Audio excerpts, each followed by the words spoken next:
నిన్న రాష్ట్ర ముఖ్యమంత్రి రేవంత్ రెడ్డి గారు మాట్లాడిన మాటలు మీరు రాష్ట్ర ప్రజలందరూ కూడా చూశారు. గత కొంతకాలంగా బనకచెర్లను అడ్డుకోండని మేము మాట్లాడితే బోడగుండుకు మోకాలుకు ముడిపెట్టినట్టుగా నిన్న రేవంత్ రెడ్డి గారు మాట్లాడారు. అసలు విషయాన్ని పక్కన పెట్టి సొల్లు వాగుడు వాగారు ముఖ్యమంత్రి గారు. బేసిన్ల గురించి బేసిక్ నాలెడ్జ్ లేకుండా నిన్న రేవంత్ రెడ్డి గారు మాట్లాడారు. ఆయనకు బహుశా బ్యాగుల మీద మంచి నాలెడ్జ్ ఉన్నట్టుంది, కానీ బేసిన్ల మీద ఆయనకు నాలెడ్జ్ లేదు అని నిన్నటి పీపీటీతో స్పష్టమైపోయింది. పీపీటీ పెట్టి మరీ రేవంత్ రెడ్డి గారు, ఉత్తమ్ కుమార్ రెడ్డి గారు తమ అజ్ఞానాన్ని బయటపెట్టుకున్నారు. వాళ్ళు పెట్టుకుంటే పర్వాలేదు, కానీ రాష్ట్రం పరువు పోయింది.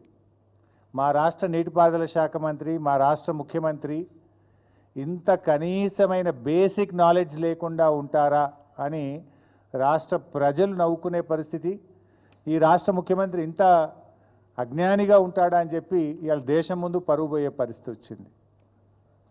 ఒక ముఖ్యమంత్రి, ఒక ఇరిగేషన్ మంత్రి ఇంత కనీస అవగాహన లేకుండా మాట్లాడడం ఈ రాష్ట్రానికి పట్టినటువంటి దౌర్భాగ్యం. ఈరోజు రేవంత్ రెడ్డి గారు అంతులేనటువంటి అజ్ఞానంతో, మూర్తీభవించిన మూర్ఖత్వంతో నిన్న మాట్లాడారు. విషాదం ఏంటంటే ముఖ్యమంత్రి గారు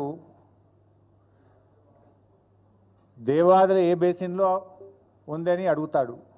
దేవాదుల ఏ బేసిన్లో ఉందో ఆయనకు తెలియదు. బనకచెర్ల ఏ బేసిన్లో కడుతున్నారో ఆయనకు తెలియదు. అంటే నువ్వు ఏం చేస్తున్నట్టు అసలు?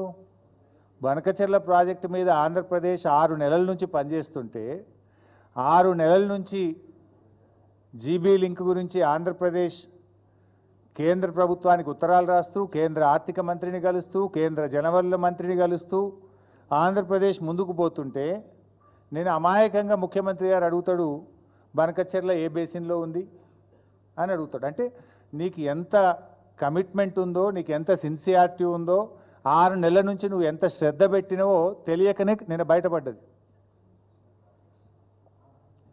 ఆంధ్ర దోపిడిని అడ్డుకొని తెలంగాణ పొలాలకు నీళ్లు బారియవయ్యా ముఖ్యమంత్రి, ఈ అక్రమ ప్రాజెక్టును ఆపవయ్యా రేవంత్ రెడ్డి అంటే అది చేతగాక అడ్డు అదుపు లేకుండా అబద్ధాల ప్రవాహాన్ని నిన్న ముఖ్యమంత్రి గారు పారించే ప్రయత్నం చేశారు.